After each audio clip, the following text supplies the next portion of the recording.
മരിച്ചിട്ട് പറഞ്ഞിട്ട് കാര്യമില്ല. ഞങ്ങൾ ഗതികെട്ട് അതുകൊണ്ട് അവരെ വിളിച്ചിട്ട് ക്ലിയർ ചെയ്യാതെ കൊണ്ട് നമ്മളോട് പോകുന്നില്ല. ഇനി എന്ത് പറഞ്ഞാലും ശരി കേസാവുന്നില്ല. കേസായിക്കോട്ടെ. കേസ് ഒരുപാട് നമ്മൾ കണ്ടിട്ടുണ്ട്. ഇനി കേസാവും. അത് നമ്മൾ പൊതുപ്രവർത്തനം നടത്തുന്ന ആളുകളാണ്. അപ്പോൾ കേസ് ഒരുപാട് ഞങ്ങൾ ചെയ്തിട്ടുണ്ട്, ഞങ്ങൾ നടത്തിയിട്ടുമുണ്ട്. ജാമ്യം എടുക്കും, അത്രയേ ഉള്ളൂ. കാര്യമൊന്നുമില്ല. ഇത് മനുഷ്യൻ മരിച്ചിട്ട് കാര്യം പറഞ്ഞിട്ട് കാര്യമില്ലല്ലോ. അപ്പോൾ ബന്ധപ്പെട്ട അധികാരികൾ ഇത് ബന്ധപ്പെട്ട കാര്യങ്ങൾ പറയട്ടെ. ചേട്ടാ, ഇതിപ്പം ജനപ്രതിനിധികൾ വന്നു പോകുന്നു എന്നുള്ളത് വേറെ എന്തെങ്കിലും നടപടി ഉണ്ടായിട്ടുണ്ടോ? നടപടി ഇല്ല. അപ്പോൾ അത് കൈകാര്യം ചെയ്ത നമ്പർ നമ്മൾ വിളിക്കുക. ഇങ്ങനെ പോകുന്നത് ചെയ്യാതെ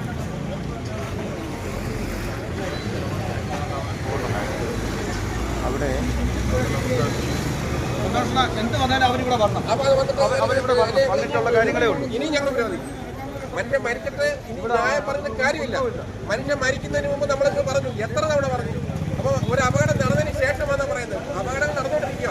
വലിയ വാഹനങ്ങളൊന്നും ഇരിക്കുന്നത് കൊണ്ടാണ് മനുഷ്യൻ മരിക്കാത്ത. എയർബാഗൊക്കെ കറങ്ങിയിട്ട് പൊട്ടുന്നുണ്ട്. സാധാരണ രീതിയിലൊരു കാറാന്നുണ്ടെങ്കിൽ അവിടെ അതിനകത്ത് ഇരിക്കത്തേ ഉള്ളൂ. പിന്നെ ഗ്യാസ് കട്ടറോട് അത് വെട്ടിപ്പൊളിച്ച് ആളിനെ എടുക്കാൻ. ദൂരേന്ന് വരുന്ന സമയത്ത് റോഡ് ഒന്നാമത് ഇടുക്കിയ റോഡ്, പിന്നെ കറവോട്ട് കയറുമ്പോൾ ഒരു വഴി, അച്ചൻകോഴിക്കോട്ടൊരു വഴി, ഒരു വലിയ വഴി. അതുപോലെ തന്നെ ഇവിടെ പിന്നെ തെരുവിളക്കില്ല, പിന്നെ ഡിവൈഡറില്ല, ബാരിക്കേഡില്ല, പിന്നെ പമ്പില്ല, ഹബ്ബില്ല, ഒന്നുമില്ല. അപ്പോൾ ഇത് എത്ര തവണ പറഞ്ഞു.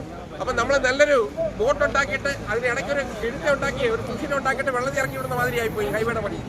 അശാസ്ത്രീയമായ പണിയാണ്. പൈസ മേടിച്ചുകൊണ്ട് അവിടുത്തെ ഉദ്യോഗസ്ഥർ, അത് ബന്ധപ്പെട്ട ഉദ്യോഗസ്ഥർ പൈസ വാങ്ങിച്ചുകൊണ്ട് ഈ റോഡിന്റെ വീതി കുറച്ചു. അത് അഴിമതി കാണിച്ചുകൊണ്ട്. അതുകൊണ്ട് നടക്കുന്ന കാര്യമല്ല. ഞങ്ങൾ കാര്യങ്ങൾ ചെയ്യും.